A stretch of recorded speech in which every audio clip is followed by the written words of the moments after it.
اعوذ باللہ من الشیطان الرجیم بسم اللہ الرحمن الرحیم رب اشرح لی صدری ویسر لی امری واحلل عقدۃ من لسانی یفقہوا قولی ربنا زدنا علما اللہم فقہنا فی الدین اللہم انی اسألک علما نافعا وعملا متقبلا ورزقا طیبا اللہم انفعنا بما علمتنا وعلمنا ما ينفعنا وزدنا علما الحمد للہ بنعمتہ تتم الصالحات لا حول ولا قوة الا باللہ ربی یسر ولا تعسر وتمم الخیر اللہم علمنا ما ينفعنا وانفعنا بما علمتنا اللہم ثبتنا عند الموت بلا الہ الا اللہ۔ اے اللہ مجھے موت کے وقت کلمہ نصیب فرما، آمین یا رب العالمین۔ اللہم صلی علی محمد وعلی آل محمد کما صلیت علی ابراہیم وعلی آل ابراہیم انک حمید مجید۔ اللہم بارک علی محمد وعلی آل محمد کما بارکت علی ابراہیم وعلی آل ابراہیم انک حمید مجید۔ آج ہمارا کون سا پارہ چلنے لگا ہے؟ چوتھا۔ الحمدللہ اللہ کی توفیق سے الحمدللہ کتنی جلدی جلدی ختم ہو رہی ہے۔ اسی طریقے سے رمضان کا بھی اینڈ ہو جانا انشاءاللہ۔ اس کا نام کیا ہے اس پارے کا؟ لن تنالوا البر، ہرگز نیکی کو نہیں پہنچ سکتے جب تک کہ اپنی پسند کی چیز اللہ کی راہ میں خرچ کرو۔ کچھ سٹارٹنگ میں ہم اپنے آپ سے کوسچن کرتے ہیں، محاسبہ، سیلف انالیسس۔ زندگی کہاں گزار کے آئی ہوں آج؟ اپنی پچھلی زندگی کو یاد کریں کہ میں کیا کرتی رہی ہوں، زندگی کہاں گزارنی تھی اللہ کی راہ میں جنت کمانے کے لیے، اور کہاں گزار کے آئی ہوں۔ پھر دورہ قرآن میں کیوں آئی ہوں، یہاں کیوں بیٹھے ہیں؟ اپنے آپ سے سوال کیا کر کے میں کیوں، نیت کو صحابہ کرام بار بار چیک کرتے تھے۔ میں قرآن پڑھنے کیوں آ رہی ہوں، دورہ قرآن کرنے کیوں آ رہی ہوں؟ ٹائم فری ہے، مزہ آ رہا ہے۔ یہ کہ گھر میں من کا زندگی کہاں گزاری ہے، یہ 3 4 گھنٹے یہ گھنٹے جو پتہ نہیں چلتا، اور دل کرتا ہے کہ گھر واپس ہی نہ آئے۔ ایسے ہی ہے، مطلب ایسی اس کی محبت ہے قرآن کی، لیکن پھر یہیں آ کے تو ویسا افسوس ہوتا ہے کہ لمٹ کیسے ضائع کیے۔ ایسے ہی ایسے اللہ بھی ہدایت دے، بس اس آمین راستے پہ چلائے ہو۔ آمین آمین۔ دورہ قرآن میں کیوں آ رہے ہیں؟ نیتوں کو دوبارہ دوبارہ سیٹ کرنا ہے، چیک کرتے رہنا ہے، خالص کرنا ہے کہ اللہ کی خاطر آ رہی ہوں، اس قرآن کی خاطر آ رہی ہوں۔ کوئی فری ٹائم نہیں ہے، کوئی دوستوں کی وجہ سے نہیں آ رہی، کوئی مزہ نہیں آ رہا۔ ایسا نہیں ہے کہ یہاں آگے بڑا مزہ آ رہا ہے پھر یہاں کے مزے مل جائیں گے، ایسا نہیں کہ مزہ نہیں آئے گا، پھر ادھر ختم ہو جائے گا حصہ، ٹھیک ہے۔ آخرت کے لیے آ رہی ہوں، ہمیشہ بار بار اپنے آپ کو ریمائنڈر دے، کیونکہ ہمارا نفس بھی ہمارے خلاف چل رہا ہے۔ ابھی شیطان بند نہیں ہوا نا، ہمارا نفس تو کھلا ہی رہے گا رمضان میں بھی۔ پھر ویکینڈ پہ آنا مشکل کیوں لگتا ہے؟ ایسا بھی ہوتا ہے نا، پورا ہفتہ تو آ جاتے ہیں، جیسے میاں بچے گھر میں ہیں، چھٹی کا دن ہے، انجوائے کرتے ہیں۔ اگر ایک لمحے کو سوچے کہ اللہ تعالیٰ کائنات کو بھی ویکینڈ دے دے، ہوا رک جائے، سورج نہ ہم سارے مخلوق ہی ہیں نا، سورج بھی مخلوق ہے، چاند بھی مخلوق ہے، ہم سارے مخلوق ہیں، سب کو اللہ تعالیٰ نے کچھ نہ کچھ ڈیوٹیز دی تھی نا، ہمیں بھی تو کچھ کام دیا تھا۔ ہم کہتے ہیں کہ اللہ کا کام ویکینڈ پہ چھوڑ دیتے ہیں، کچھ لوگ تو سو ہی رہتے ہیں نا سارا دن، وہ تو ضائع ہی کرتے ہیں، وہ تو جینے کو بھی ضائع کرتے ہیں۔ مگر ہم اگر اللہ تعالیٰ کائنات کی ساری مخلوق کو چھٹی دے دے اس دن، اللہ تعالیٰ کہ چلو آج تمہیں سانس ہی نہیں دیتا، ہوا ہی نہیں دیتا، آکسیجن ہی نہیں نکلتی، صبح ہی نہیں ہوتی، رات چاند ستارے نہ چمکتے، پھر کیا ہوتا؟ ہم نے صرف ہم نافرمانی کرتے ہیں، باقی کوئی مخلوق، سورج ٹائم پہ نکلتا ہے، موسم ٹائم پہ آتے ہیں، ہوائیں اپنے رفتار سے چل رہی ہیں، ہر چیز اپنے مدار میں صحیح کام کر رہی ہے۔ پرندے اٹھتے ہیں نا، چاہے ویکینڈ ہو ویک ڈیز ہوں، پرندے صبح اتنی پیاری آوازیں آ رہی، وہ کیوں نہیں سوتے؟ ویکینڈ ہے سو جو۔ ہم نے اپنے ویکینڈ کیا بنائے ہوئے ہیں کہ قرآن، نماز، دین کے کام سب چھٹی، دین سے ہی چھٹی کرتے ہیں، باقی دنیا کے کاموں میں چھٹی کبھی کی ہے ویکینڈ پہ؟ سب سے زیادہ تو اسی دن کام کرتے ہیں، زیادہ ہوتے ہیں پینڈنگ کام، ہم اس دن جمعے والے دن، پہلے ہماری جمعے کی چھٹی ہوا کرتی تھی، ہم جمعے کو کیا بنا، عبادت کا دن تھا، ہم نے کیا کیا تھا، واشنگ مشین لگا رہے ہیں، بازاروں میں جا رہے ہیں، گروسری کر رہے ہیں۔ اب تو ہم نے اپنے دنوں کو بھی کسی اور کے دنوں کے ساتھ جوڑ دیا نا، سنڈے کا دن، اتوار کا دن ہمارا ویکینڈ بنا دیا۔ اس دن بھی ہم کیا کرتے ہیں؟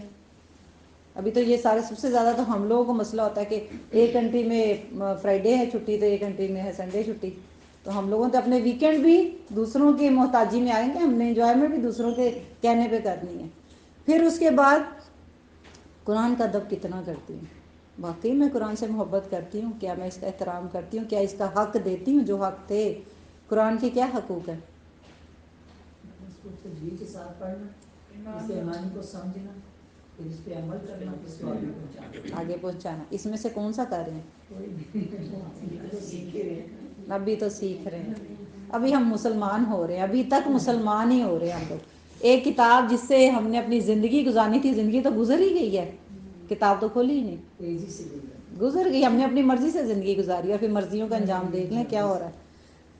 پھر جنت ہماری منزل ہے. کیا کبھی ایسے ٹارگٹ بنائے جیسے ہم بناتے ہیں نا، یہ پلاننگ بیٹے کی شادی کرنی ہے، منگنی کرنی ہے، جاب کرنی ہے، یہ مسئلہ، کتنے گول ہوں گے، کتنی خواہشات ہوں گی، کتنے خواب ہوں گے. جنت کبھی منزل بنائی ہے؟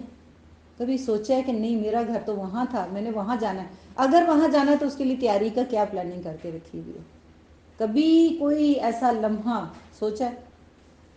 کبھی فرصت ملی اپنے رب سے بات کرنے کی کہ میں اپنے رب سے باتیں کروں کہ یا اللہ تو مجھے معاف کر دے، میں تو گناہ گار ہوں، یا اللہ میرا جنت میں گھر ہے، مجھے واپسی کا رستہ دکھا دے، ہدایت دے دے. ہے ہی نہیں، منزل ہی جنت نہیں. ہماری منزل کیا ہے؟ دنیا. ایک گھر، دو گھر، تین گھر، ایک بیٹا، دو بیٹی، بیٹی ہوگی بیٹے کے انتظار میں، بیٹا ہو گیا بیٹی کے انتظار میں، ایک بیٹی ہوگی پھر اب دو کرتے ہیں، دو ہو گئی ہیں تو تین کرتے ہیں. بیٹی کی بس جہیز جمع کرتے ہیں، پیدا اگر ہو ہی گئی ہے بیچاری پھر جہیز میں لگ جاتے ہیں، پھر اس کی شادی، پھر اس کے رشتے، پھر آگے، پھر اگلے غم غم غم، اور پھر دنیا سے چلے جانا. موت کا تو کبھی انتظار نہیں نہ کیا، نہ تیاری کی ہے. مرنا تو ہے ہی، ایسا نہیں ہے نہ مرنا تو ہے. تیاری کیا کر کے رکھی ہوئی ہے کہ جس دن میں مروں گی اس دن میں کیا ساتھ میں لے کے جاؤں گی. بادشاہ بھی آئے تھے خالی ہاتھ کے. فرعون بھی گیا تھا نا، بادشاہت ہی ہمارے سے زیادہ تو اس کی بادشاہت. ہم کیا کہتے ہیں ہمارے گھر بہت بڑی کوئی سلطنت ہے ہماری جس میں ہم بڑے مگن ہیں. فرعون سے زیادہ بڑی سلطنت تو نہیں تھی ہماری، بادشاہت تھی. اتھارٹی کا کتنا شوق ہوتا ہے نا، ہم اپنے گھر میں اتھارٹی چاہتے ہیں، اپنے بچوں پہ، اپنے میاں پہ، اپنی فیملی پہ. فرعون سے زیادہ اتھارٹی کے جس کو چاہتا تھا مارتا تھا، جس کو چاہتا تھا بخشتا تھا، زندگی دیتا تھا. تو پھر وہ بھی کیسے غرق ہوا، اس سے ہی نصیحت لے لیں. ہمارے نبی کے گھر میں تو کچھ بھی نہیں تھا. آخری دن نبی صلی اللہ علیہ وسلم کے گھر میں کیا تھا؟ ان کو دیا جلانے کے لیے حضرت عائشہ نے ساتھ والے گھر سے، روشنی کرنے کے لیے ساتھ والے گھر سے تیل مانگا تھا. اور دنیا قیامت تک کے لیے نبی صلی اللہ علیہ وسلم کی کیا عزت اور کیا درود اور کیا ذکر خیر، لوگ ان کو کس نام سے یاد کرتے ہیں. تو اس کا مطلب ہے ہم اپنے پیچھے اپنا نام کیا چھوڑ کے جائیں گے؟ کیا کر کے؟ ذکر خیر تو اللہ ہی زندہ رکھتا ہے نا، ہم تو نہیں کچھ اتنی کمال کرتے. اللہ تعالیٰ ہی کرواتا ہے، نیکیاں بھی اللہ تعالیٰ کرواتا ہے. یہاں ہمیں لا کے اللہ نے بٹھایا ہے. اللہ نہ چاہے تو ہم بستروں سے نہ اٹھیں، اللہ نہ چاہے تو ہم اپنے پاؤں زمین پہ نہیں رکھ سکتے. ایسا ہی ہے نا، کچھ لوگ تو نماز پڑھے ہوتے اٹھ نہیں سکتے. ہم تو کس چیز کا اپنے آپ کو زوم رکھ کے بیٹھے ہوئے ہیں کہ ہم سارا کچھ خود ہی کرتے ہیں؟ کچھ بھی نہیں ہمارے اختیار میں. تو آخرت کی تیاری، جنت کی تیاری، اللہ کے دیدار کی تیاری کرنی ہے. اصل تیاری یہی ہے، اور اسی کے لیے نیت کرنی ہے انشاءاللہ باذن اللہ. اس کے لیے کیا کرنا ہے؟ تیاری کے لیے کیا کرنا ہے؟ جی عظمیٰ، کیسے تیاری شروع کریں؟ اسکول میں ایگزام ہوتے ہیں نا، کیسے تیاری شروع کرتے ہیں؟ نیک اعمال کرنے ہیں، قرآن کو سمجھنا ہے، سلیبس کو پکڑنا ہے. بچوں کے ایگزام آتے ہیں نا، اسکول میں ایڈمیشن ہوتے ہیں، سب سے پہلے کہتے ہیں نا پڑھو اب پیپر آنے والے ہیں. ایسا ہی ہے نا. تو ہماری تو کتاب تو اللہ تعالیٰ نے دے دی ہے سامنے ہی، کویسچنز بھی دے دیے، آنسر بھی دے دیے کہ یہ ہے تمہارا سلیبس، یہ کر لو گے تو پاس ہی پاس ہو. ہم نے اس کو پڑھنا بھی ہے، عمل بھی کرنا ہے. یہ ہے تیاری ہماری. ٹھیک ہے انشاءاللہ. اور اس کے لیے دوسری تیاری یہ ہے کہ اپنے دوستوں، اپنی مجلسوں کو چھانٹنا ہے. رحمان کے دوست اور شیطان کے دوست ایک جیسے نہیں ہو سکتے. ایک جو آپ کو اللہ کی طرف بلائے اور ایک آپ کو دنیا کی طرف بلائے، تو کیا آپ کے وہ دوست، کون سا والا دوست صحیح ہوگا؟ جو آپ کو آگ سے بچا رہا ہے وہ ٹھیک ہوگا، جو آپ کو کہہ رہا ہے چلو بازار چلتے ہیں سیل لگی ہے. ایک کہہ رہا ہے قرآن کلاس میں چلتے ہیں، کون سا صحیح ہوگا؟ قرآن کلاس والا دوست ٹھیک ہوگا، جو آپ کو آپ کی آگ سے بچا رہا ہے، آپ کو اس اللہ کی نافرمانی سے بچا رہا ہے، آپ کو آپ کی اصل کے ساتھ جوڑ رہا ہے، جو آپ کی دنیا بھی ٹھیک کر رہا ہے، جو آپ کی آخرت بھی ٹھیک کر رہا ہے. وہ دوست صحیح ہے کہ وہ دوست صحیح ہے؟ تو ہمیں اپنی دوستیوں کو بھی چیک کرنا ہے، اپنے معیار کو چیک کرنا ہے، ہماری مصروفیات کی در ہے. پھر ہی جا کے یہ ہم لوگ اس راستے پہ چل سکیں گے. چلنا پھر آسان ہوگا. ورنہ ہم کیا ہوتا ہے، ہماری دوستیاں وہی ہیں، ہم قرآن پڑھتے ہیں. اچھا یہ بھی ہمارے ساتھ ایک مسئلہ ہوتا ہے، قرآن پڑھنا شروع کر دیتے ہیں تو ہمارے دل تھوڑے سے بدلنا شروع ہوتے ہیں. آہستہ آہستہ سے ہمارا دل کرتا ہے نیکی کرنے کا، مگر ہماری دوستیاں جن کے ساتھ ہیں وہ کہتی ہیں چھوڑو چھوڑو، تم کیا ہر وقت ہی قرآن پڑھتی رہتی ہے، تم کیا ہر وقت ہی دورہ قرآن میں جاتی ہے، تم کیا اماں حاجن ہو گئی ہو. اسی طرح کے سینٹینس سننے کو ملتے ہیں. اکثر لوگ یہ بولتے ہیں ایسے پھر پھر کہتے ہیں سو چوہے کھا کے حج کو چلی گئی، ایسے ہی ہے نا، لوگ گھسیٹتے ہیں واپسی کی طرف، کہتے ہیں پلٹ کے آ جائے کسی طریقے سے، یہ کیسے جا سکتا ہے؟ شیطان ہے نا، ویسن میں شیطان کے چیلے ہوتے ہیں یہ سارے، جو آپ کو خیر سے روکتے ہیں وہ شیطان کے چیلے ہوتے ہیں، اور ہم لوگ بھی پھر پیچھے چل پڑتے ہیں۔ جس کا ایمان سٹرونگ ہوگا اس سے تو شیطان بھی بھاگتا ہے۔ حضرت عمر کیسے تھے؟ گلیوں میں نکلتے تھے، کہتے ہیں میں نے اسلام کو، پہلے شخص تھے جنہوں نے اعلان کیا تھا چلو میں نے مسلمان ہو گیا، مجھے روک کے دکھاؤ نا ذرا۔ اتنا جگرا چاہیے ہمیں کہ ہاں میں ٹھیک ہے، میں دورہ قرآن پہ جاتی ہوں، ٹھیک ہے میں قرآن پڑھتی ہوں، ٹھیک ہے میں یہ سارے کام پریکٹس کر رہی ہوں اسلام کو، الحمدللہ۔ نہیں آتی تو نہ ہو، نہیں ملتی تو نہ ملو۔ یہ بھی آج کا وہ عمر پیدا کرنے والی بات ہے، اپنے دل کے اندر ایمان صحابہ جتنا چاہیے تو ہی دین کو پریکٹس کر سکیں گے، ورنہ تو آج بھی وہی عقیدہ چاہیے، وہی جگرا چاہیے انشاءاللہ۔ اللہ تعالی ہمیں توفیق دے۔ شروع ہوتی ہے لن تنالوا البر، نیکی کو تم نہیں پہنچ سکتے جب تک اپنی من پسند چیز اللہ کی راہ میں خرچ نہ کرو۔ نیکی کیا ہے؟ جہاں پہ پہنچنا ہے، بھلائیوں پہ، قرآن کلاس میں، جنت میں، اللہ کی رضا کے لیے پہنچ نہیں سکتے جب تک کہ من پسند چیز، کیا ہے من پسند چیز ہماری؟ رکاوٹ بنے۔ ہاں ہماری کیا ہے رکاوٹیں؟ من پسند چیز جو یہ نہیں میں چھوڑ سکتی، یہ نہیں، سب سے پہلے تمہارا ٹائم ہی ہے نا، میری ذات ہی ہے نا، میرا جسم میری مرضی ہے نا، نہیں یہ تو نہیں، خود کو سنوارنا ہے سجانا، اللہ کا حکم آتا ہے ہم کہتے ہیں نہیں، یہ بڑا مشکل ہے۔ اللہ کی راہ میں مال خرچ، مال سے محبت، الا سے ہم اپنے بیٹے کو ڈالیں گے اٹھا کے کسی ایسی آکسفورڈ کے یونیورسٹی میں یا ایسی کوئی کلاس سے اٹھا کے تو قرآن کلاس میں ڈال دیں؟ نہیں نہیں، یہ تو نہیں ہو سکتا۔ وہاں پہ تو پیسے ملیں گے، کیریئر ہے، فیوچر ہے، یہاں پہ کیا اللہ اللہ، حالانکہ دینا تو اللہ نہیں ہے۔ دینا تو علم لیں، یہ ہمیشہ یاد رکھا کریں اپنے بچوں کے دماغ میں، علم کے لیے لیں، علم ڈگری کے لیے نہیں لیا جاتا۔ اس لیے تو ہمارے بچوں کے آئی کیو لیول کتنا زیرو ہو گیا ہے، کیونکہ وہ کتابوں کو بھی نمبروں کے لیے پڑھتے ہیں، اور نمبر کیوں لیتے ہیں؟ ڈگری کے لیے۔ ڈگری کیوں لیتے ہیں؟ جاب کے لیے۔ ہم نے تو ان کے گول ہی کتنے گندے سے سیٹ کیے ہیں، کتنا چھوٹا معیار رکھا ہوا ہے۔ اگر اپنے بچوں کو علم کے لیے علم دیتے تو وہ تو لائبریری میں بیٹھے ہوتے۔ ہم نے تو ان کو چھوٹے چھوٹے گول سیٹ کر کے دیے ہیں دنیا کے، کہ بیٹا جاب کرو گے نہیں تو تمہارا رشتہ نہیں ہوگا، پڑھو گے نہیں تو جاب نہیں ملے گی، یہ کیریئر سیٹ نہیں کرو گے تو تمہیں پیسے نہیں ملے گی، اس میں کیریئر میں اتنے پیسے ہیں تو اس کیریئر میں۔ کہتے ہیں کہ ماں کے پیٹ میں جب بچہ ہوتا ہے اس کا رزق لکھ دیا جاتا ہے۔ ڈاکٹر بھی کتنی سیلری لے رہے ہیں، رول رہے ہیں آج کل تو۔ ہاں گلی گلی انجینئر، کہتے ہیں وہ کوچا کوچا انجینئر گھوم رہا ہے۔ ڈاکٹر بھی اب تو ہر محلے میں ڈاکٹر بن رہے ہیں، ایک ریس لگی ہوئی ہے انجینئر کی اور ڈاکٹر کی، ایسا ہی ہے نا؟ کہاں ہے سیلری؟ رزق پھر بھی سب کے پاس اچھی سیلری ہے، سب بہت ٹھیک ٹھاک ہیں، بالکل صحیح ہے، ایسا ہی ہے۔ اور کئی وہ کہتے ہیں نا کہ کوئی ان پڑھ بھی راج کر رہے ہیں، آنکھوں سے دیکھے ہیں جب ان کو سگنیچر نہیں کرنے آتے، ان کی نصیب میں رزق لکھا تھا اللہ نے اور وہ بہت کما رہے ہیں۔ تو اس کا مطلب ہے یہ تو پہلے کانسیپٹ ہی نکال دینا کہ رزق کا تعلق آپ کا علم کے ساتھ ہے۔ علم لیں، انشاءاللہ رزق مل جائے گا۔ اپنے بچوں کو قرآن سے دور نہ کریں کہ آپ قرآن چھوڑ کے تم پڑھو نہیں تو پھر تمہارا کیریئر خراب ہوگا، کیریئر ویسے ہی خراب ہو جانا، کیریئر تو وہی ہے نا اصل میں۔ جیسے میں نے پہلے بھی واقعہ سنایا تھا کہ ایک ماں نے اپنے بچے کو بڑا ہی پیمپر کر کے رکھا ہوا تھا، اس کو گاڑی دے، موبائل دے، ٹیب دے، برتھ ڈے کر، یہ پکنک وہ پکنک، سڈنلی اس ماں کی ڈیتھ ہو گئی، اور اس کے وہیں قبرستان کے بچہ بڑی پریشان حال کھڑا، تو وہ آدمی نے پوچھا کہ کیا ہوا بیٹا پریشان کیوں؟ انہوں نے سوچا تھا وہ ماں کی ڈیتھ ہوئی ہے تو ماں کے ساتھ اٹیچ بھی بڑا تھا تو کیوں اتنا پریشان؟ کہتا مجھے سمجھ نہیں آ رہی ماں کے لیے پڑھوں کیا، کروں کیا۔ اس کو ماں نے اس کو یہ بتایا ہی نہیں تھا کہ میت پہ کرتے کیا، میرے بعد تم نے میرے لیے کرنا کیا ہے، کیونکہ ہم اپنے آثار اپنے بچوں کی شکل میں چھوڑ کے جا رہے ہیں نا۔ من پسند چیز تو ہمارے بچے ہی ہیں سب سے زیادہ، گھر بھی ہے، بچے بھی ہیں، ایک ایک کو چھانٹ کے دیکھ رہے ہیں کہ اللہ کی راہ میں ہم کیا لگا رہے ہیں۔ ہمارے بچے اللہ کی راہ میں لگے ہوئے ہیں؟ اپنے بچوں کو ایک لمحے کے لیے سوچیں کہ کیا کر رہے ہیں، ان کی زندگیاں کدھر جا رہی ہیں، ان کا فیوچر کدھر جا رہا ہے، اور ہم نے ان کو کیا گائیڈ کر رہے ہیں، کیا اللہ کی طرف جا رہے ہیں ہمارے بچے، کدھر جا رہے ہیں؟ دنیا کیا بیٹے اور کیا بیٹیاں، ایک کی بات نہیں دونوں کی بات کر رہے ہیں۔ تو من پسند چیز اللہ کی راہ میں لگاؤ گے تو ہی کامیابی ہوگی انشاءاللہ، کیونکہ ہمارے صدقہ جاریہ کا بڑا جو سرمایہ ہے نا وہ ہماری اولاد ہے، اور ایک عمر بن عبدالعزیز کے والد صاحب جب زندہ حیات تھے نا تو ان کے پیچھے انہوں نے اپنے بچوں کے، شاید ان کی خود کا ہی واقعہ ہے، انہوں نے اپنے بچوں کے لیے کچھ دینار چھوڑ کے، چند جیسے کوائنز نہیں ہوتے وہ چھوڑ کے گئے.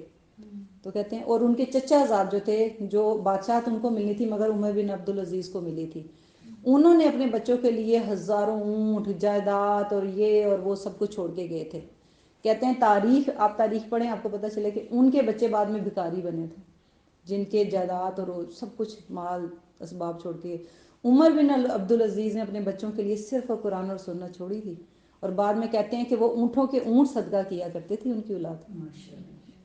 ایسا اللہ تعالیٰ نے ان کے اندر ہاتھ میں خیر صدقہ رکھ دیا تھا ان کے ہاتھ میں. اگر ہم قرآن کے ساتھ جڑ جائیں غریب ہو جائیں گے؟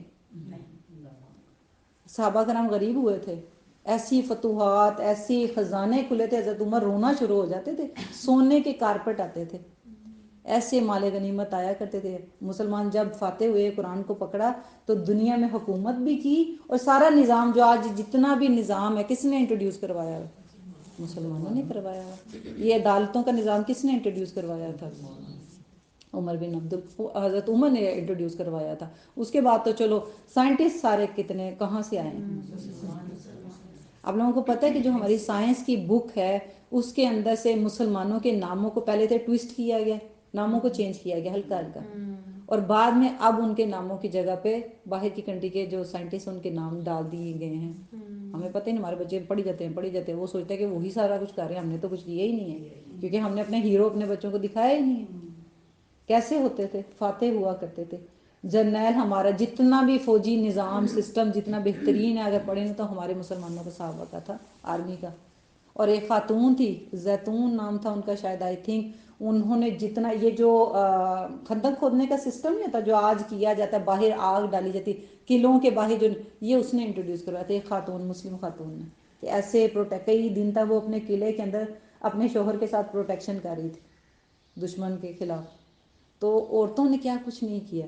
اور یہ جو جملہ آپ نے سنا ہوگا، نیکی کا دریا میں ڈال، یہ بھی ایک خاتون تھی، ملکہ تھی. اس کے گھر میں ہزاروں، ان کے جو کچن تھا نا، ہزار جو جتنے بھی وہ کوک ہوتے ہیں وہ حافظ تھے، ہر وقت قرآن کی تلاوت کرتے تھے. اور اس نے کیا کیا تھا، شاید حج کے جو علاقے، سعودیہ کے علاقے تک نے ایک دیوار بنانی تھی کہ راستے میں عراق سے مکہ تک ایک دیوار بنانی تھی، جس میں اس نے کہا تھا کہ کھدائی کرتے جائیں گے، اور وہ پوری دیوار جو نا حاجیوں کے لیے گم نہ ہو جائے نا، تو دیوار بنا رہی تھی. تو جس نے وہ مزدور نے وہ مارتے تھے نا زمین کھدنے کے لیے، تو ایک کھدائی کا وہ ایک کوائن دیا کرتی تھی. جب اس کے وہ آئے سارے رجسٹر آئے تو اس نے آگے سے کہا کہ نیکی کا دریا میں ڈال، اسے سارے رجسٹر اٹھا کے دریا میں ڈال دیے تھے. یہ جملہ اس سے مشہور ہوا تھا. ایک ایک بیلچہ مارنے کا اس نے ان کو کوائنز دیے تھے. اور سوچو عراق سے مکہ تک ایک دیوار بنانا، کتنے امیر ہوں گے، کتنی ماشاءاللہ سے وہ عورتیں کیا ہوں گی. عورتوں نے بھی بڑے کام کیے. ایسی ہی ہماری ہوتی تھی ایک خاتون، جو یہ جو ہمارے جوتوں میں لگتے ہیں نا ڈائمنڈ اور پتہ نہیں کیا کیا لگا، آج کل تو ڈائمنڈ کی تو اوقات ہی نہیں رہ گئی. آج کل ہم کیا موتی وغیرہ لگاتے ہیں، وہ اپنے ڈائمنڈز لگایا کرتی تھی جوتی میں. مسلمان تھے اتنے فاتح. آج تو ہماری جوتیوں کا حال دیکھو، ہم تو جوتیوں میں ہیں، ہم نے کہاں جوتیوں میں ڈائمنڈ لگانے اور موتی لگانے ہیں. جوتیوں میں دال باٹی، ایسے ہی ہے. ہم لوگوں نے دین کو چھوڑا ہے، آج ہم کیا ہو گئے ہیں، غلام ہو گئے ہیں، شرمندہ ہو گئے ہیں، نوکر قوم بن گئے ہیں، خادم قوم بن چکے ہیں. ایسا ہی ہے نا ہمارا، ہم لیڈرشپ پہ نہیں رہے، فالوورز میں آ گئے. اللہ تعالی ہم سب کو ہدایت دے کہ ہم اپنی اصل کی طرف جڑ جائیں. پھر حج کا ذکر اس کے اندر آتا ہے کہ استطاعت جس کو ہو، جس کے پاس مال ہے، طاقت ہے، صحت ہے، وہ حج ضرور کرے. اب ہمارا کیا حال ہو گیا، ہم پیسے ہوتے ہیں سب سے آخر میں حج کرنے جاتے ہیں. چلو جی بوڑھے ہوں گے تو حج کرنے جائیں گے، پہلے بیٹی کی شادی کر لیں، پہلے مکان بنا لیں، پہلے یہ کام کر لیں. حج فرض عبادت ہے. ایسا ہی ہے نا، جب آپ کے پاس مال اتنا ہے کہ آپ حج کر سکتے ہو تو پہلے حج کرو. یہ فرق، اگر کوئی اس ٹائم پیریڈ کے اندر مر جاتا ہے تو وہ کفر پہ مرتا ہے. نماز نہیں پڑھیں تو کیا ہوگا، ایمان اور کفر کے بیچ میں فرق کیا کرتی ہے. فرض ہے حج، میرے استطاعت ہے، صحت بھی ہے، مال بھی ہے، جا سکتی ہوں، نہیں جا رہی تو اس کا کیا مطلب ہوا فرض عبادت کو چھوڑنے کا؟ یہودی یا نصارہ نا جس کا محمد صلی اللہ علیہ وسلم کا نہیں کرتے یہودی یا نصارہ ہو کے بڑے مجھے کوئی فرق نہیں پڑتا جو حج نہ کرے حج نہ کر. ہم کیا کرتے ہیں حج میں بھی فراڈ کرتے ہیں. ہم لوگ انلیگل طریقے سے بھی جاتے ہیں. جب ایک دوسرا ہمارا ایک طبقہ ہے جذباتی ہو جاتا ہے، میں نے کہا جانا ہی جانا ہے، میاں نہیں ہے تب بھی جانا ہے، محرم نہیں ہے تب بھی جانا ہے، اس کے ساتھ چلی جاؤں اس کے. ہم دوسرے کسی سے پیسے ادھار لے کے، ایک تو ہم اپنے قرضے نہیں اتارتے، کہتے ہیں شہید کا بھی وہ جو کہتے ہیں نا جنت میں نہیں جا سکتا جب تک کہ اپنا قرضہ نہ اتار لے. ایک طرح ہم نے قرضے چڑھائے تھے، دوسری طرح ہم ماں کے حج پہ چلے جاتے ہیں. ہمارے دو طرح کے رویے ہیں. اعتدال میں زندگی گزارنی چاہیے.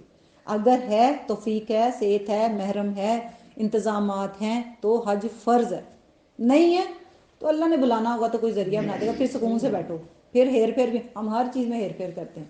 اللہ کو دینے میں بھی ہیرا پھیری ہے اور نہ کرنے میں بھی ہیرا پھیری ہے. یہ ہمارا حال ہے. تو اللہ تعالیٰ ہمیں ہدایت دے کہ ہم صحیح جگہ پہ صحیح فیصلہ کر سکیں. آمین یا رب العالمین. اور حج پہ ہم کیوں جاتے ہیں؟ کیوں شاپنگ کرنے؟ بڑے لوگ زیور خرید کے لاتے ہیں. وہاں پہ تو جاؤ تو ایسے لگتا ہے سارے بازاروں، حرم میں کم ہوتے ہیں بازاروں میں زیادہ تر. پاکستانی تو مدینہ سے باہر نہیں آتے. اتنا شارٹ ٹائم ہوتا ہے ہاں جی شارٹ ٹائم ہوتا ہے شاپنگ کا وہاں پہ. وہاں سارے آ کے پاکستان سے جتنے بھی لوگ جاتے ہیں آ کے پوچھتے ہیں کہ زیور کہاں سے اچھا ملتا ہے. ساری نیکی ضائع اگر آپ کی نیت بہت. کیا کہا گیا تھا عالم کو بھی منہ کے بل جہنم میں گھسیٹا جائے گا. قاری کو، حافظ کو منہ کے بل. کیوں؟ نیت ہی غلط تھی. حج کرنے گئے نیت حج تھی یا حاجی کہلانا تھا. واپس ایک تو ہمارا یہ بھی ایک ٹرینڈ ہے، جاتے ہیں تو ہار پہن کے سارے محلے کو سارے رشتہ داروں کو بتاتے ہیں ہم حج کرنے جا رہے ہیں. سلفیاں بنا کے شیئر کرنا ایسے تو ہی یہی ہے بس یہاں کھڑے ہو کے سلفیاں کرنا. ایسے ہی. اور واپس آؤ تو پھر ہار ہی ہار، دعوتیں.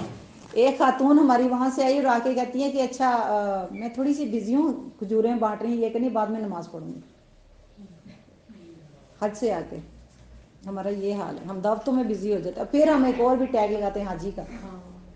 یہ بھی بڑا مشہور ہے کہ وہاں کھانا کعبہ میں کھڑے ہو کے کہتے ہیں فلانے اس کی دیکھ چڑھانے. کیا مسالے دیں. عمل سے پہچانے جاؤ کہ حاجی نام پہ نہ لگاؤ. اچھا حج ایک عبادت ہے، نماز بھی تو ایک عبادت ہے نا. تو اب چلتے پھرتے کوئی یہ نمازی ہے یہ نمازی ایسے کہے، فاطمہ نمازی، عائشہ نمازی، ایسے کبھی نام لگایا اپنا؟ تو پھر حاجی کیوں لگاتے ہیں؟ اللہ کی خاطر. روزہ رکھتے ہو بتاتے ہو میں ویسے ہم بتاتے ہیں میرا روزہ ہے میں نہیں کام کرتی، میرا روزہ میں بازار نہیں جاتی، میرا روزہ میں نہیں اٹھتی، میرا روزہ تم چلے جاؤ، میرا روزہ مجھے غصہ نہ دلاؤ. بچوں کو ہم ایسے ہی کہہ رہے تھے سارا دن روزہ روزہ روزہ. اللہ کی خاطر رکھا ہے، کسی کو کیا بتا رہے ہو؟ کوئی بھی فرض عبادت اگر اللہ کی خاطر کرے منہ پہ نہ لاؤ. اور مظلوم بھی مت بنو، ہائے میرا روزہ ہے میں اٹھ ہی نہیں سکتی. نہ رکھو پھر اپنے لیے رکھ رہے ہو، جہنم سے اپنی گردنوں کو ذات کر رہے ہمارے لیے کر رہے. ٹھیک ہے تو اس میں کوئی آسان نہیں ہے. ہم سب کا یہاں آ کے بیٹھنا کسی کے لیے آسان ہے؟ اپنے لیے آتے ہیں نا. قدم قدم پہ نیکیاں لکھی جاتی ہیں، اللہ کی رضا کے لیے آ رہے ہیں، آخرت کے لیے آ رہے ہیں، اپنے گناہوں کو بخشوانے کے لیے بیٹھتے ہیں. ایسی مجلسوں میں کہتے ہیں فرشتے ہوتے ہیں دعائیں کرتے ہیں، تو دعائیں کیا کریں کہ یا اللہ جو ہو گیا سو ہو گیا، اب جس نیت سے آئے نا وہ ٹھیک کر دے، نیتوں کو درست کر دے انشاءاللہ. وَلَا تَمُوتُنَّ إِلَّا وَأَنْتُمْ مُسْلِمُونَ. اور نہ مرنا اس حال میں کہ تم مسلمان ہو. اللہ تعالیٰ نصیحت کرتا ہے نہ مرنا، مرنے سے پہلے مسلمان بن جاؤ. مسلم کون ہوتا ہے؟ مسلم فرما بردار. فرما بردار. کس کا فرما بردار؟ میاں کا؟ اللہ کا فرما بردار. میاں کا، امی ابو کا، باس کا، ڈیوٹیوں کا فرما بردار. ایسے ہی ہے نا. تو کس کا بننا ہے فرما بردار؟ اللہ کا. جہاں پہ اللہ کا حکم آئے سب کے حکم پیچھے کر دینے ہیں. ٹھیک ہے. تو اللہ تعالیٰ نے کیا کہا رمضان آئے تو کیا کرو؟ نیکیوں کا بہار کا موسم ہے، موسم بہار ہے، نیکیاں. فاستبقوا الخیرات. نیکیوں میں دوڑ لگاؤ. نیکیوں کا نام، نیکیاں کس کس کو کہتے ہیں؟ کیا کیا ہر نیکی، ہر کام جو اللہ کی خاطر کیے. آپ کسی کو کھانا کھلا رہے ہیں نیکی ہے، آپ گھر میں صفائی کر رہے ہیں وہ نیکی ہے، اپنے شوہر کی خدمت کر رہے ہیں نیکی ہے، بچوں کو دین کی تعلیم دے رہے ہیں نیکی ہے. ہم تو صرف وہ کہتے ہیں نا نیکی، نماز روزہ حج زکات نیکی ہے. ہر کام نیکی ہے. اللہ کی صبر کر لیں نیکی ہے. ہر کام نیکی ہے. مگر نیت اگر ہمارا صرف یہ جو نا اپنا جو سوئچ ادھر موڑ لینا ہے بس اللہ کی خاطر یہ کر رہی ہوں، اللہ کی خاطر یہ کر رہی ہوں، اللہ کی خاطر. ہمارا تو صبح سے شام تک دعائیں بن جائیں. ہم صبح اٹھتے ہیں، جب اٹھتے ہیں پہلے آنکھ کھلتی ہے تو دعا پڑھتے ہیں. واش روم میں جاتے ہیں دعا پڑھتے ہیں، واپس نکلتے ہیں دعا پڑھتے ہیں، نماز پڑھتے ہیں، پھر اس کے میں تو پوری کی پوری دعائیں، اس کے بعد اذکار کرتے ہیں، اس کے بعد قرآن پڑھتے ہیں، اس کے بعد ماشاءاللہ کچن میں بھی جاتے ہیں تو تسبیحات کرتے رہیں۔ آج تو سورہ کہف پڑھیں ماشاءاللہ، جمعے کا دن ہے الحمدللہ، کچھ لوگ تو ہوں گے غسل بھی کر رہے ہیں، سورہ کہف بھی پڑھ رہے ہیں ماشاءاللہ تبارک اللہ، تو سارا دن ہی نیکیاں ہی نیکیاں ہیں، کتنی نیکیاں ہیں۔ اور پھر آج کے دن میں ایسا وقت آتا ہے جس میں دعائیں قبول ہوتی ہیں، ایک خاص گھڑی ہوتی ہے، اثر سے مغرب کے ٹائم بھی ہو سکتی ہے،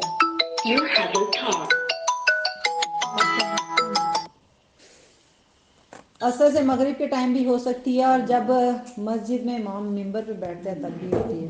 یہ جو جمعے کا ٹائم ہوتا ہے نا، خطبے کا ٹائم ہوتا ہے، تو ہم کہاں بزی ہوتے ہیں، چیخو پکار، اگر ہمارے گھر کو کوئی مائک لگا دے نا، لگ پتہ جائے کہ ہمارے گھر جمعے والے دن ہوتے کیسے ہیں، عجیب سی ہنگامی حالت ہوتی ہے۔ پھر اس کے بعد کہا ہے کہ وَاعْتَصِمُوا بِحَبْلِ اللَّهِ جَمِيعًا، اللہ کی رسی کو مضبوطی سے تھام لو، جمیعا مل کے۔ اچھا میں اکیلی گھر میں قرآن پڑھتی رہتی ٹھیک تھا، آپ بھی تو اکیلے فون کر دیتے جی سارے قرآن پڑھ لیں، ایسے ٹھیک تھا، یہاں آ کے بیٹھنا ٹھیک تھا، مل کے تھام کے۔ جب لمبا سفر کرنا ہوتا نا تو ساتھیوں کی ضرورت پڑتی ہے، اللہ کے نبی کو ساتھیوں کی ضرورت پڑی تھی نا، ان کو صحابی چاہیے تھے، حضرت عیسیٰ کو حواری چاہیے تھے، موسیٰ علیہ السلام کو ہارون کا ساتھ چاہیے تھا، ساتھ چاہیے ہوتا، تو اللہ کی جو رسی ہے مل کے تھامنا ہے۔ کیوں؟ کیونکہ جو ٹیم ورک ہوتی ہے نا، اگر ایک کمزور ہوتا ہے نا دوسرا اس کو تھام لے، آج تم کیوں نہیں آئی، تمہیں آنا تھا، کل آنا ہے، میں کل تمہیں لینے آؤں گی، میں تمہیں کل یاد کر رہی تھی۔ ایسے ہی نا دوست، ہمیشہ انسان کو دوست یاد آتا ہے ایسی جگہوں پہ، دوست وہی خیرخواہ ہوتا ہے جو دیکھتا ہے کہ میرا دوست گھر میں، درد لگ جاتا ہے اس کا کہ وہ کیوں نہیں آ رہی، تو پھر گھسیٹتا ہے اس کو، چل تو بھی چل، تو بھی چل، یا بڑا اچھا دورہ قرآن ہو رہا ہے، بڑی اچھی جگہ ہے، قرآن کلاس میں آیا کرو، چلو ہم روز ایک دوسرے کی شکلیں ہی دیکھ لیں گے، کوئی چہرے سے بیمار لگ رہا ہے ہمیں پتہ چل جائے گا کہ یہ بیمار ہے، اور لائف ہو جاتا ہے دل، پورا خوش دن اچھا انسان کی فطرت میں دوستی ہے۔ آپ ہوم سک ہو جاتے ہیں۔ یہ جو عورتیں گھر گھر میں رہ کے ڈپریشن، آدھا ڈپریشن ہو چکا ہے ان کو، کہ ہمیں اپنے ایج گروپ ایک جیسے دوست چاہیے ہوتے ہیں۔ اللہ کے نبی کا دوست کون تھے؟ سب سے بہترین دوست کون تھے؟ حضرت ابوبکر صدیق، ان کی دوستی کے واقعات سنے ہیں، کیا پیاری دوستی تھی۔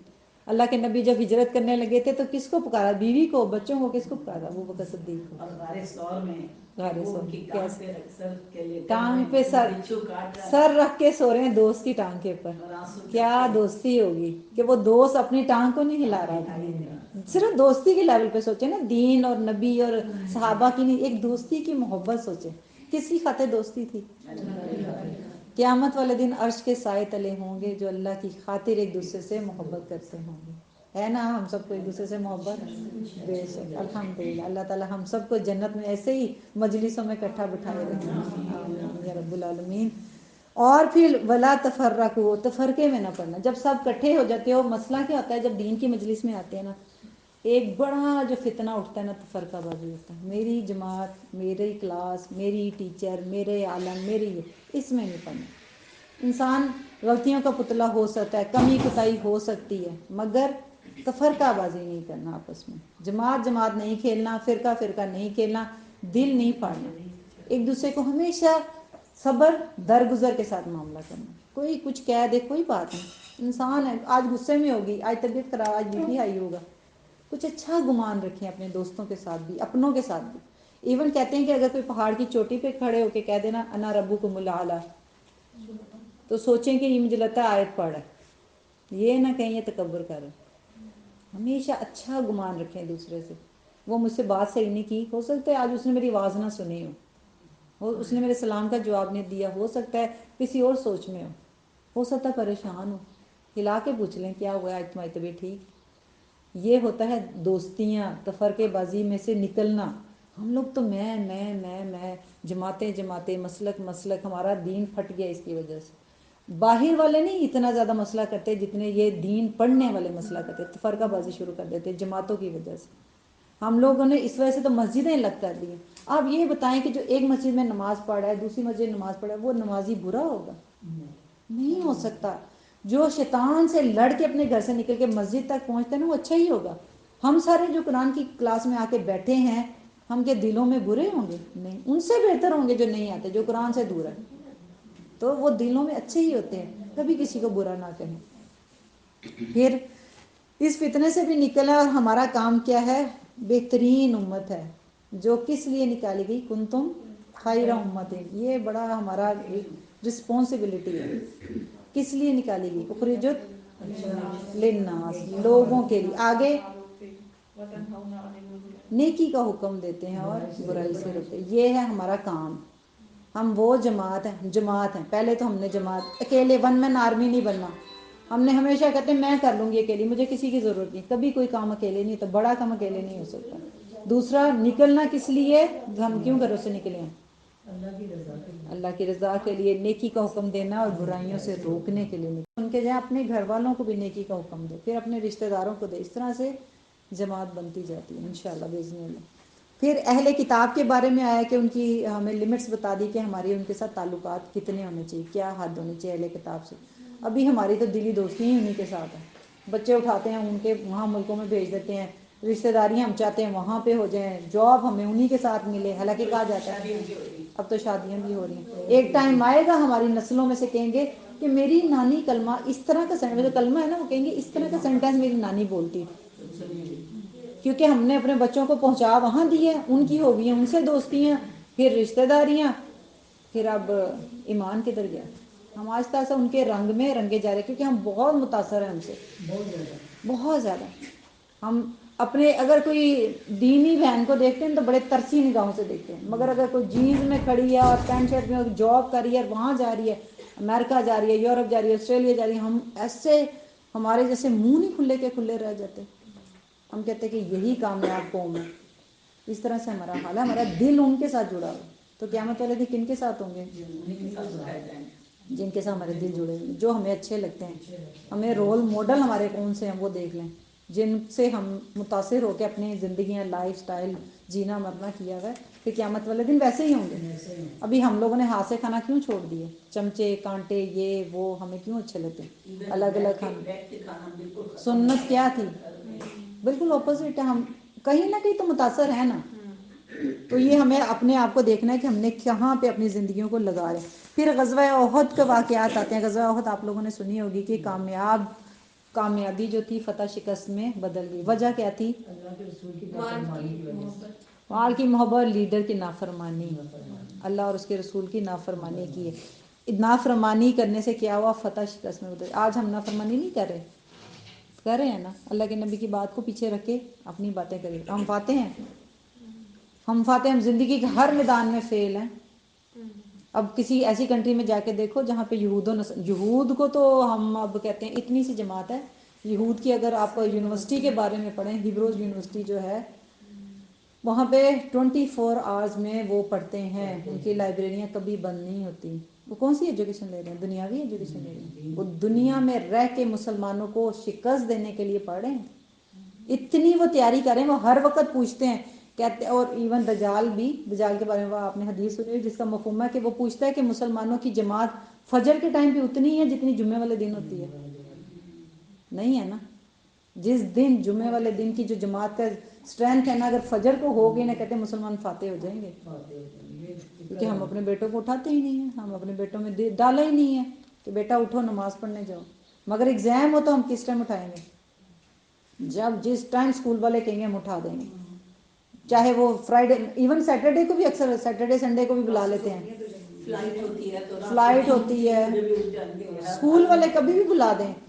اب وہ ایون ماشاء اللہ سے ہمارے تو کیا ٹیچر بھی ہیں، وہ بچیوں کو بھی کہتے ہیں کہ بس اب تمہارے ایگزام ابھی تو بورڈ کے پیپر ماشاء اللہ سے ہمیشہ رمضان کے قریب ہی ہوتے ہیں. ابھی پھر آنے والے ہیں نا. میرے خیال سے 12th کلاس کے ایگزام شروع ہیں. ٹیچر کہتی ہے سب چھوڑ دو، بس اب تم نے روزہ بھی نہ رکھو، نماز بھی نہ پڑھو، قرآن بھی نہ پڑھو، تمہارے پیپر ہیں، کیریئر ہے تمہارا. ایسی ٹیچریں کہہ رہی ہیں اسکول کالجز کے اندر، اور مائیں بھی کہہ رہی ہیں. وہ ایک بچی تھی ہمارے ساتھ قرآن کلاس میں ہوا کرتی تھی. اس کی ماں کہتی ہے کہ تم کیا ہر وقت قرآن پڑھتی رہتی ہو؟ پڑھو اپنا، تم نے اتنا میڈیکل میں جانا، اتنی مشکل پڑھائی ہے، ہر وقت قرآن ہی پڑھتی رہتی ہو، بعد میں پڑھ لینا. بعد کب؟ کون سی؟ کسی کو پتہ ہے؟ میری ایک جاننے والی تھی ماشاء اللہ سے، اتنی ذہین وہ بچی تھی، اور میری ایج گروپ کی تھی. ہم دونوں اکٹھے اسکول میں پڑھا کرتے تھے. بڑی ذہین تھی وہ. یعنی کہ وہ اس کو یہ پتہ ہوتا تھا کہ کون سے پیج پہ کون سا کوشچن ہے ساری کتابوں کا. اس طریقے سے وہ ماشاء اللہ اس کا ذہن اللہ تعالیٰ نے دیا ہوا تھا. جس دن اس کا میڈیکل کا رزلٹ آیا اس دن اس کے گھر میں اس کا جنازہ تھا. پورا میڈیکل کالج آیا ہوا تھا, اس نے ٹاپ کیا تھا میڈیکل کالج میں. اب بتائیں کہ وہ ڈگری, وہ کیریئر, مگر ماشاء اللہ وہ نیک بھی تھی الحمدللہ, دیندار بھی تھی بچی نے, دونوں چیزیں لی ہوئی تھی. مگر زندگی کا بھروسہ ہے, کوئی بھروسہ نہیں ہے. جس کے لیے ہم اپنی آخرت تباہ کریں اس کا بھروسہ ہے. یقین ہے کہ اتنے سال جینا ہے تو کر لو, پھر 60 سال یہ کر لو اور 60 سال پھر وہ کر لیں. 60 سال کا بھی بھروسہ ہے, کل کا پتہ نہیں ہے. تو پھر کیسے معیار ہم نے بنا کے رکھے, اپنی آخرت کو تباہ کرنے کے لیے ہم بیٹھے ہیں. کئی کہانیاں ہوں گی آپ کی زندگی میں ایسی, اگر ہم اس ٹائم شروع کر دیں نا موت کے بارے میں, اچانک موتوں کے بارے میں. نبی صلی اللہ علیہ وسلم نے کہا کہ میری امت کی عمریں 60-70 سے زیادہ نہیں ہوں گی, اور ہم لوگ ہو چکے ہیں 60-70 کے. بونس ہے اس کے اوپر, اس کے اوپر میں تو کہتی ہوں یہ 40 سال بھی ہے, اب بھی تو 40 سال بھی چھوڑ دو. بھی ریسنٹلی میرے خیال سے پچھلے منتھ میرے بیٹے کا دوست کی ڈیتھ ہوئی ہے, ینگ 17 سال کا بچہ تھا. 17 سال کا بچہ نکلا ہے وہاں مدرسے سے, الہدا سے نکلا ہے, اور راستے میں گاڑی نے ٹکر ماری, موٹر بائک پہ آ رہا تھا, اس کو ٹکر لگی تو اس کا دماغ ادھر سائڈ پہ پڑا ہوا تھا. 17 ایئرس کا بچہ. باپ نے کال کر کے ٹیچر نے بتایا کہ جی آپ کے بیٹے کو زخم لگے, کہتے چوٹیں زیادہ لگی ہیں. تو انہوں نے پھر جب بات بڑھی تو انہوں نے کہا جی کہ آپ بیٹے کی ڈیتھ ہو گئی ہے. آگے سے باپ نے دعا پڑھی اور کہا اچھا میں لینے آ رہا ہوں. یہ ہے, اور کہتے ہیں بیٹا وہ روزے سے تھا. پچھلے مہینے کی بات ہے, کون سا مہینہ تھا, رجب کا مہینہ تھا. وہ روزے سے تھا اور نماز پڑھانے جا رہا تھا, اور آ کہاں سے رہا تھا, مدرسے سے آ رہا تھا. آ کہاں سے رہا تھا, جا کہاں رہا تھا, حالت اس کی کیا تھی, تو ہم کیا کہیں گے اس کی موت کو. 17 سال کا بچہ, جن کے بچے اس عمر کے ہیں وہ سوچیں ذرا, دل کو پڑھتے ہیں. مجھے کتنے دن نیند نہیں آئی تھی کیونکہ میرے بیٹے کا دوست تھا. اتنا مشکل ہے ہمیں اس حقیقت کو سمجھنا کہ مرنا تو ہے, اور اس کے لیے کوئی عمر نہیں ہے. کوئی ہم پلاننگ جو کر رہے ہیں نا آج اپنے گھروں کی, ایسے ایسے ہوتے ہیں کہ جس گھر میں جاتے ہیں نا, جس گھر کو ساری زندگی بناتے سنوارتے سجاتے ہیں, اس گھر میں داخل ہوتے ہیں تو اگلے دن ڈیتھ ہو جاتی ہے. ایسے بھی واقعات ہوئے ہیں. سامان ہے 100 برس کا, پل کی خبر نہیں. تو یہ تیاری کر کے رکھنی ہے اپنی آخرت کے لیے. ہر وقت اپنی موت کو یاد رکھا کریں, ہر وقت کہیں کہ میں شاید کل نصیب ہو کہ نہ ہو, یہ رمضان نصیب ہو کہ نہ ہو. اس طرح تیاری کریں, صبح ہو تو رات کی پتہ نہ ہو. اپنی ہر نماز ایسے پڑھیں کہ جیسے اگلی نماز نصیب نہیں ہوگی. اتنا وقفہ بھی یقین کا نہیں ہے ہمارا کہ ابھی صحت کچھ ہے, دوسری دفعہ صحت کچھ اور ہونی ہے. آج ہیں کل نہیں ہیں, اتنی زندگی ہے, ہمیں یقین نہیں ہے اپنی زندگی کا. پھر سود کے بارے میں ہے, کل سود کا ہم نے بہت ڈیٹیل سے پڑھ لیا تھا. اطیع اللہ اطیع الرسول, اللہ اور اس کے رسول کا جو حکم سود کے بارے میں آتا ہے ہمیں اس کے اطاعت کرنی ہے, جیسے ہے ویسے ہی کرنا ہے. سود کو اپنی زندگی سے نکالیں, بڑی خطرناک بات ہے. پھر جنت میں جانے والوں کی خوبیاں بتائی گئی ہیں اس کے آگے, کہ اللہ کے راستے میں خرچ کرتے ہیں, غصے پر قابو رکھتے ہیں, غصہ نہیں کرنا. خواتین کو سب سے زیادہ غصہ آتا ہے, اپنی زبانوں پہ کنٹرول. غصے میں کیا کرنا چاہیے, پانی پی لیں, جگہ تبدیل کر لیں, درود شریف پڑھ لیں. اب یہ نہیں ہے کہ میاں کے سامنے شروع کر دیں, وہ کہے گا کہ بس میرے پہ دم کرنا شروع ہو گئی. ٹھیک ہے, تھوڑی سائڈ جگہ چینج کر کے دو. ٹھیک, کوشش کریں کہ تھوڑی دیر, زیادہ تر تو ہمارا وہیں پہ غبار نکلتا ہے, تھوڑا سا تھوڑی دیر کے لیے ہٹ جائیں صبر درگزر کے ساتھ. نیکیوں میں دوڑ لگانے والے, جنتیوں کی جو صفات بتائیں, نیکیوں میں دوڑ لگانے والے احسان کرنے محسن ہوتے ہیں. حد سے زیادہ احسان کیا ہوتا ہے, حد سے زیادہ دینا. حقوق بھی حد سے زیادہ دینا, دینے میں حد سے زیادہ دینا. ہم تو ہمیشہ دینے میں کم اور لینے میں زیادہ مانگتے ہیں, دینے میں کم لینے میں زیادہ. تو کوشش کریں کہ احسان, محسن وہ ہوتا ہے جو جنت میں جائے گا, دینے والا زیادہ. کبھی اپنے حقوق نہ مانگیں. جب آپ دینے والی ہوں گی, دیکھیں گے رشتے اتنے خوبصورت ہونا شروع ہو جاتے ہیں, وہ خود ہی دینے لگ جائیں گے. وہ کہتے ہیں نا کہ مانگ کے اگر لیا تو کیا لیا. تو کبھی بھی شوہر کیا ہے, ماں باپ کیا ہیں, بہن بھائی کیا ہیں, بچے کیا ہیں, اپنے آپ میں وقار رکھیں. مانگتے رہتے ہیں بچے, تم تو بڑے ہو جاؤ گے, تم تو بیوی کے ہو جاؤ گے, تم میری. ہر وقت یہ فقیروں والا رویہ ہم لوگ رکھتے ہیں. میاں سے کہتے ہیں لو بھی تم ماں کے ہو گئے ہو, تم ماں کو دیتے ہو, تم بہنوں کو دیتے ہو, مجھے نہیں دیتے. کیا ہو گیا, کتنی چھوٹی سوچ کے ساتھ ہم رشتے چلاتے ہیں. اللہ نے تمہارے احسان کرو. میاں جس سے محبت کرتا ہے اس سے محبت کرو, پھر دیکھو میاں کی محبت کیسے بدلتی ہے آپ کے حق میں. ہم تو اس سے تانے ہی دے جاتے ہیں، اس کی جنت اس سے جدا کر کے پھر کہتے ہیں کہ ہم کوئی کمال کام کریں، تو میرا بن جا، ہمارا بیٹا نہیں ہمیں دیکھ رہا کہ ہماری ماں کیا کر رہی ہے۔ یہ کون سا احسان ہوا؟ آپ کو نہیں لگتا کہ ہمارے شوہروں کے چہروں پہ کتنی اداسی ہوتی ہے؟ ہم اس کو اس کے رشتوں سے دور کر کے تو بڑے خوش ہیں اپنے گھروں میں، کوئی بڑی کہ ہم نے فاتح ہو گئے، کچھ بھی نہیں ایسے۔ دونوں ہی رشتے قرآن میں آتے ہیں، سسرالی رشتے بھی آتے ہیں، میکے والے بھی آتے ہیں، نسب کے رشتے بھی ہیں، دونوں ہی رشتے پیارے۔ ہم نے اپنے بچوں سے ان کے خونی رشتے چھین لیے اپنے حسد اور نفرت کی وجہ سے۔ ہمارے اندر بغض ہے، ہم خود چھوٹے دل والی خواتین ہیں، اس وجہ سے ہم نے اپنے رشتوں کو نہیں سنبھالا اور اپنی نفرت اپنے بچوں میں بھی ٹرانسفر کی ہے۔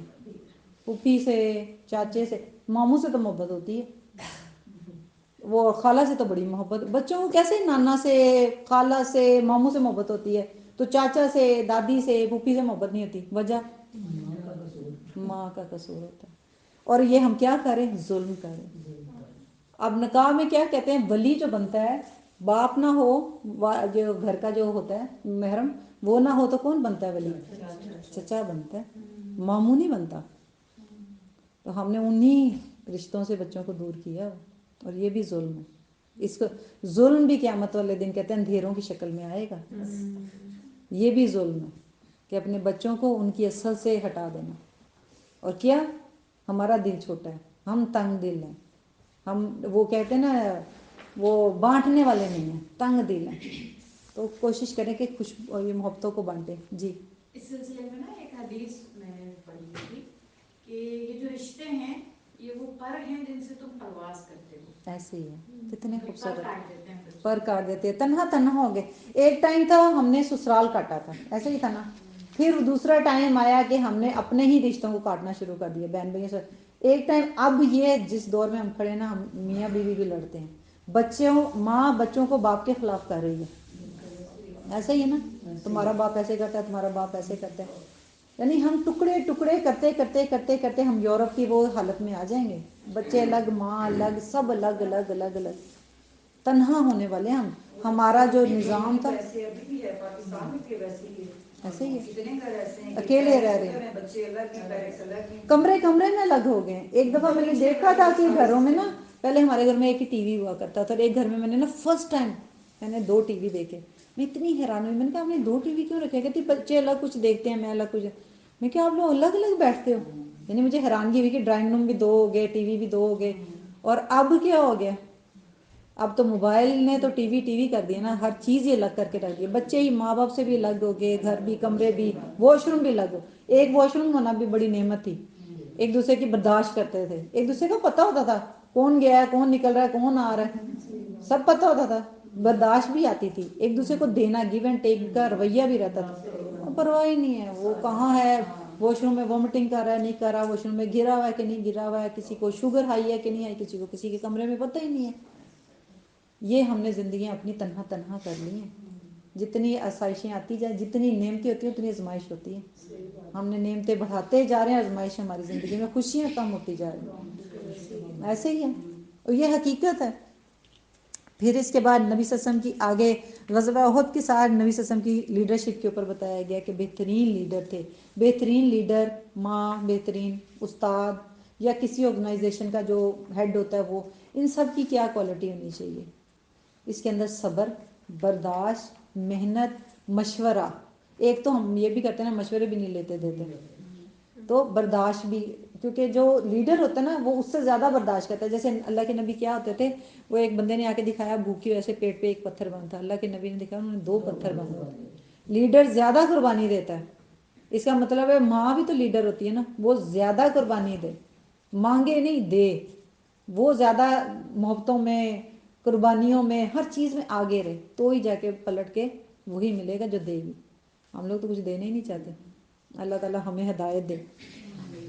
پھر شہداء، احد کے شہداء کے بارے میں آتا ہے کہ ان کے گھروں میں، ظاہری بات ہے وہاں شہید زیادہ ہوئے تھے نا اس ٹائم جب فتح شکست میں بدل گئی تھی، ساتھ ہی دوبارہ حکم آ گیا کہ دوسری جگہ پہ جنگ کے لیے نکلو، گھر گھر زخمی، گھر گھر شہید، ماتم بچھا ہوا تھا، مگر انہوں نے کیا کہا، سمعنا وأطعنا۔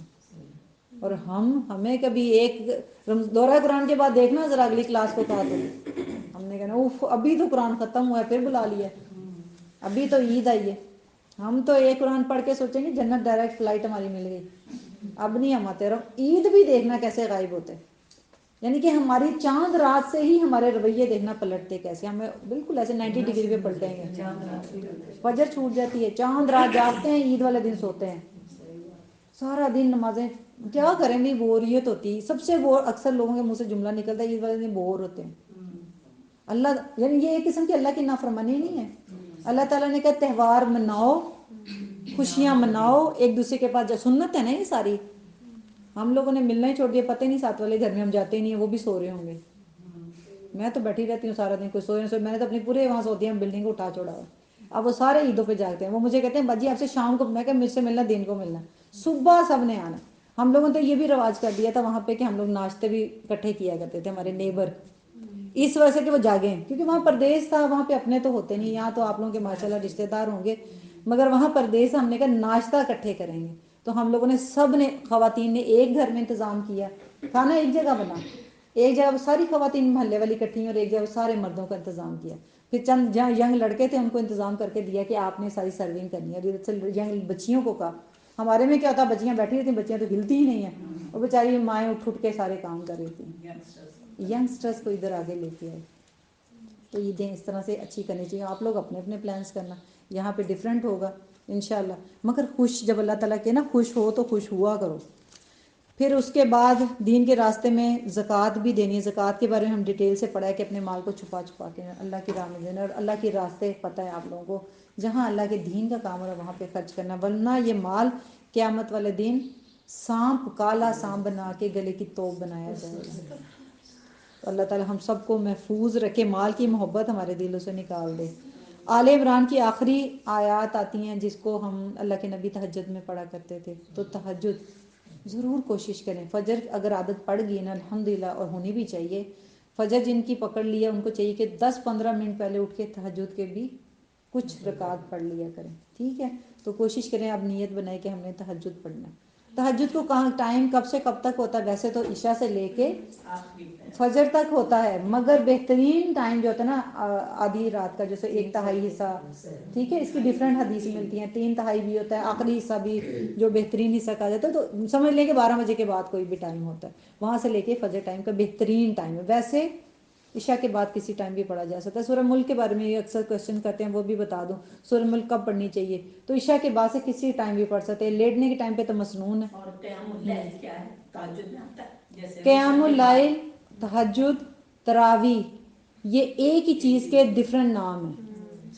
رمضان کے اندر اس کو تراویح کہتے ہیں, رمضان کے بعد اس کو تہجد کہتے ہیں یا قیام اللیل کہتے ہیں. قیام اللیل کہہ لیں کہ جسے آخری عشرہ نہیں تو اس میں قیام اللیل کہنا شروع کر دیتے. کیوں؟ کیونکہ اس دن ہم لیٹ نائٹ تک بھی پڑھتے رہتے ہیں.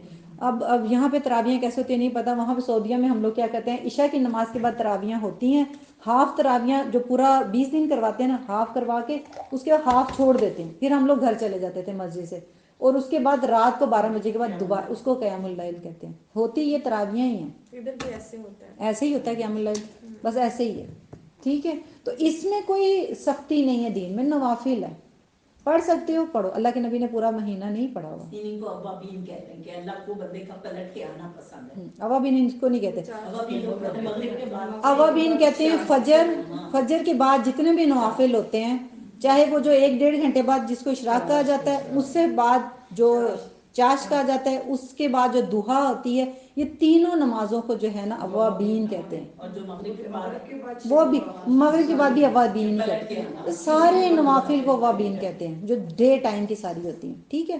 مگر جو تہجد کی ہوتی ہے نا, اس کو تراویح, قیام اللیل اور تہجد, یہ تینوں ایک ہی نماز کے پلٹ کے نام ہیں بس, ٹھیک ہے. جیسے ہم اپنے ایک بچوں کے نک نیم رکھ لیتے ہیں, تو اسی طرح سے یہ نام ہے, ڈفرینٹ نیم ہے, ایک ہی نماز. پھر اس کے بعد تہجد کے ٹائم پہ سورہ آل عمران کی اللہ کے نبی یہ پڑھا کرتے تھے, اور آخری آیات میں امت کو جوڑنے کا نسخہ بتایا گیا ہے کہ دین کے راستے پہ جب چلو گے تو صبر کرنا ہے, اور پھر صابرو, آپس میں ایک دوسرے کے معاملات پہ صبر کرنا ہے. جیسے دین میں جب کوئی کام کر رہے ہوتے ہیں نا, اکثر کیا ہوتا ہے آرگنائز کوئی بھی ہم ارینجمنٹ کر رہے ہوتے ہیں, تو ہمیں ایک دوسرے سے کوئی نہ کوئی دل شکنی ہو ہی جاتی ہے. تم نے کیوں نہیں ارینج کیا, تم نے کرسیاں سیٹ کیوں نہیں کی, تم نے یہ باہر انتظامات کیوں نہیں کیے, تم یہ کیوں نہیں تو پھر ایسے معاملات کے اندر صبر درگزر، ایک دوسرے کے ساتھ جڑے رہنا. پھر رابطو، رابطے رکھنے ہیں. کون کیوں نہیں آ رہا، اس نے اپنا کام کیا کیوں نہیں، ہو سکتا ہے کوئی بیماری ہو. ہم لوگ اچھا گمان رکھے ہیں نا، اگر اس نے کام نہیں کیا. بڑھ چڑھ کے دوسروں سے رابطے بھی رکھنے اور کام بھی ایک دوسرے کے ڈیوائڈ کرنے ہیں. تو دین کے کام کے لیے مل کے ٹیم ورک میں کام کرنا. پھر سورہ نساء اسی کے اندر ہی آ جاتی ہے، جس کے اندر آپ سب نے سورہ نساء پڑھی ہوگی، جس میں بیواؤں کا ذکر آتا ہے. یہ جو احد میں شہید ہوئے تھے، ان کے پیچھے یتیم بچے اور بیواؤں کے بارے میں آتا ہے. سورہ نساء اسی سے ریلیٹڈ ہے، عورتوں کی صورت ہے. اور اس کے اندر پہلا جو اس کی آیات ہیں وہ خطبہ نکاح میں پڑھی جاتی ہیں. اور یہی آیات کے اندر 2 دفعہ ذکر تقویٰ کا آتا ہے کہ اللہ سے ڈرو. کیوں؟ کیونکہ نیا فیملی سسٹم ڈیولپ ہونے لگا ہے، تو اس میں سب سے جو بڑا کام کردار ادا ہوتا ہے تقویٰ کا ہوتا ہے. میاں بیوی اللہ سے ڈر کے ایک دوسرے سے ریلیشن شپ قائم کریں. پھر اس کے بعد جو 2 خاندان بنتے ہیں، لڑکی لڑکے کا خاندان سنبھالتی ہے، لڑکا لڑکی کے خاندان سنبھالتا ہے. دونوں خاندان پھر ان کی اولاد ہوتی ہے، ان سے پھر اولادیں، اور پھر ایک اور خاندان ڈیولپ ہوتا ہے. تو ان سب کے پیچھے کیا چیز ہوتی ہے جو ہمیں سیدھے راستے پہ رہتی ہے؟ تقویٰ. اگر اللہ کا ڈر ہوگا تو ہم یہ سارے کام بہتر کریں گے، نکاح سے لے کے مرنے تک تقویٰ ہی ہمارے کام آئے گا انشاءاللہ باذن اللہ.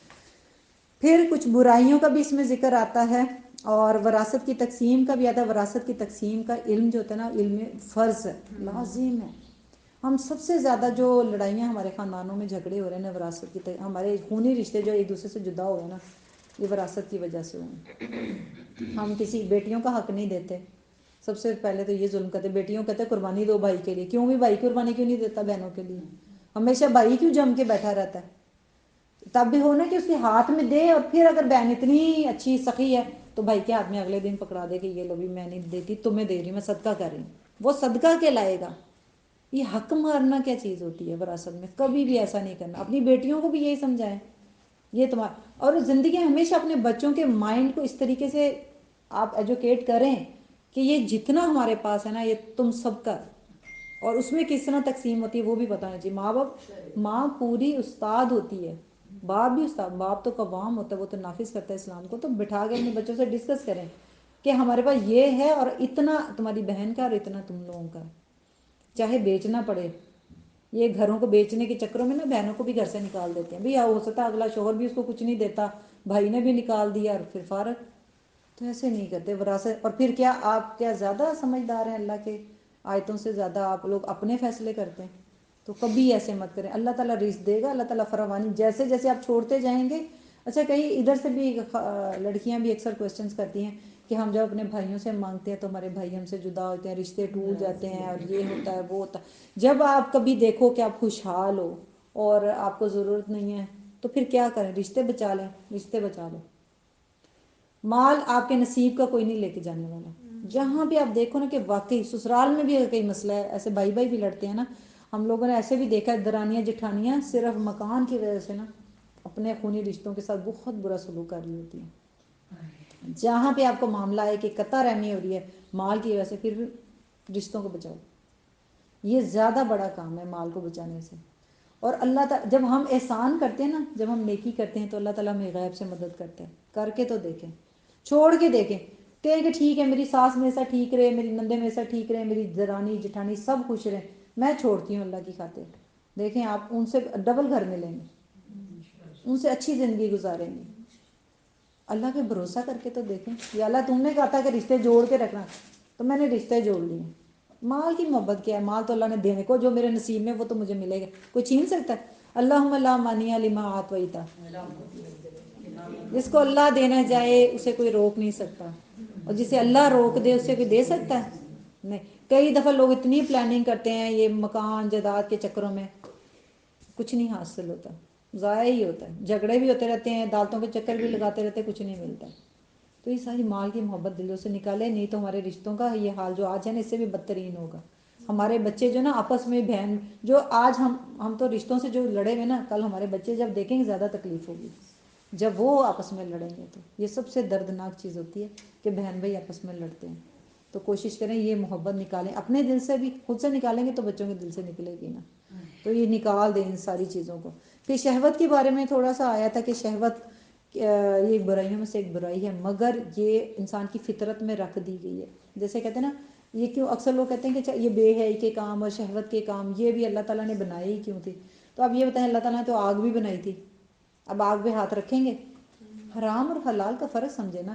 شہوت بنائیے تو حلال طریقے سے آپ اس کو استعمال کرو نا، حرام طریقے سے کیوں استعمال کر رہے ہو؟ بے حیائی کے کاموں کو چھوڑ دو، فحاشی کے کاموں کو چھوڑ دو، ایسی دوستیوں کو چھوڑ دو، ایسے کاموں کو چھوڑ دو جس میں بے حیائی کے عنصر یا اس طرح کی چیزیں ابھرتی ہیں.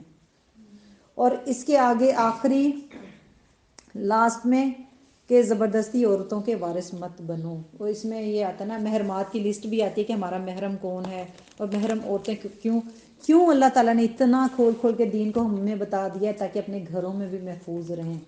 مگر افسوس کی بات ہے ہم نے قرآن نہیں پڑھا تو آج ایسے واقعات بھی آتے ہیں کہ باپ سے بیٹی محفوظ نہیں ہے، دادا سے پوتی محفوظ نہیں ہے، بھائی سے بہن محفوظ نہیں ہے، ماں سے بیٹا محفوظ نہیں ہے، سوری بیٹے سے ماں محفوظ نہیں ہے. اور یہ میں ایسے بات نہیں کر رہی، یہ واقعات ہیں، ریئل واقعات ہیں. وجہ کیا ہے کہ ہم نے گھروں کے اندر جو اللہ کی حدود کو نافذ نہیں کیا.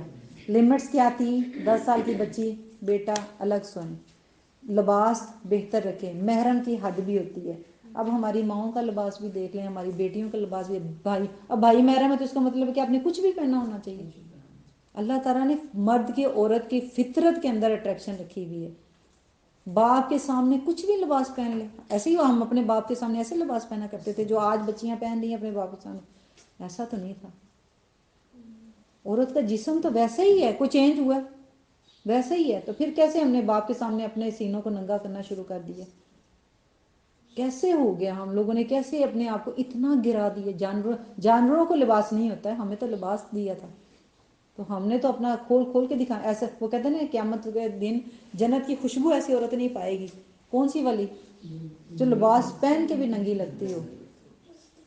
اب تو عورتوں کے لباس پہننے میں بھی ایسے لگتا ہے پورا جسم کی شیپ بن جاتی ہے نا، سب پتہ چلتا ہے کتنی موٹی ہے، کتنی پتلی ہے، کتنے اس کے جسم کے حصے ہیں، سب پتہ. چلو عورتوں میں عورتوں کا چلو حد بتائی جاتی ہے، آپ پہنو سب کچھ پہنو، مگر باہر نکلو کم از کم اپنے آپ کو ڈھانپ کے نکلو. کہتے ہیں کہ ایسی عورت جس کو دیکھ کے دوسرا مرد خوش ہوتا ہے تو اس کے لیے غسل واجب ہو جاتا ہے. اس کو پتہ ہے اس کے لیے غسل واجب ہو گیا، وہ تو نماز پڑھی ہے قرآن پہ، اس کو پتہ ہی نہیں غسل واجب ہوا ہوا. خوشبو لگا کے نکلتی ہیں مرد کے پاس. کیسے کیسے مرد ہیں، آپ لوگوں کو اندازہ بھی نہیں ہے کہ باہر کی دنیا کیسی ہے. ایسی ایسی نظریں، ایسے ایسے جملے ہیں کہ آپ سنیں تو کانوں کو ہاتھ لگائیں. اور ایسے مرد کو دیوس کہا گیا کہ جس کی بیویاں کھلے عام، بیٹیاں کھلے عام پھرتی ہیں اور اس کو کچھ اثر نہیں ہوتا. اور ایسا مرد بھی جنت میں نہیں جائے گا. کہتے ہیں ایک عورت 4 مردوں کو جہنم میں لے کے جائے گی، باپ کو، شوہر کو، بیٹے کو، بھائی کو، کیونکہ انہوں نے روکا نہیں اس کو. وہ بے حیائی کا بالکل بن کے پیکر بن کے باہر نکلتی تھی. تو اللہ تعالی ہم سب کو معاف کرے، ہمیں قرآن کے مطابق زندگی گزارنے کی توفیق عطا فرمائے. آمین یا رب العالمین.